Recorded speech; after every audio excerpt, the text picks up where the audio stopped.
என்னடா பண்றீங்க? அம்மா கப்பிள்ஸ் கோல்ஸ்மா. கப்பல் கோல்ஸா? அம்மா என்னமாச்சு? ஃபீவரா இருக்குடா. ஃபீவரா? அம்மா நீங்க ரெஸ்ட் எடுங்கம்மா. இல்லப்பா, வீட்ல நிறைய வேலை இருக்குப்பா. அம்மா அதெல்லாம் அப்படியே பாத்துமா. ஏய் சொல்லி. டேய் இவரு என்ன பத்த சொல்ற?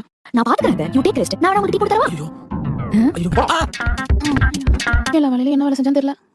ஓச்சா வேலை பார்த்த மாதிரியே இருக்கே. பனிக்கறி பேக். அத்தை எழுதிட்டீங்களா? இப்பதாம்மா. சரிங்க அத்தை. அப்புறம் வீட்டை பெருக்கிட்டேன். டேய் தாரா நல்லா கண்ணாடி மாதிரி இருக்கணும். அதுக்கு கீழ கண்ணாடி தந்தி வாங்கி வைக்கணும். சாமானெல்லாம் கழுவிட்டேன். டேய் இந்த ரீல் பாரு. நீ வேணா கொஞ்சம் வேலை பாரு. ஓ சார் ரைட்டா. துணியெல்லாம் முடிச்சிட்டேன். டேய் ஒழுங்கா பண்றா. நேத்த உங்க அம்மா உன வளர்த்துக்கோ. டேய் அவ்வளவுதான் வேலை வச்சிருக்காத. இல்லம்மா. நல்ல வேலை. சரிங்க அத்தை. பரவாயில்லம்மா, எனக்கு உடம்பு சரியில்லைன்னு எல்லா வேலையும் இழுத்து போட்டு செஞ்சுட்டேன். தேங்க்ஸ் மருமகளே. பரவாயில்ல அத்தை. எனக்கு இப்பதான் புரியுது. இவ்ளோ நாளா இவ்ளோ வேலையும் நீங்க தனியா செஞ்சிருக்கீங்க. நான் உங்களுக்கு ஹெல்ப் பண்ணல. பண்ணிருக்கணும். சாரி அத்தை. சரி விடுமா, நீ புரிஞ்சுக்கிட்டல, அது போதும். சரி டேரனுங்க. அவன் எல்லா வேலையும் செஞ்சது நானு. எண்டிங்ல எமோஷன் அவளுக்கா? இப்பதான்டா புரியுது. புதுசா கல்யாணம் பண்ண புருஷனோட வலி.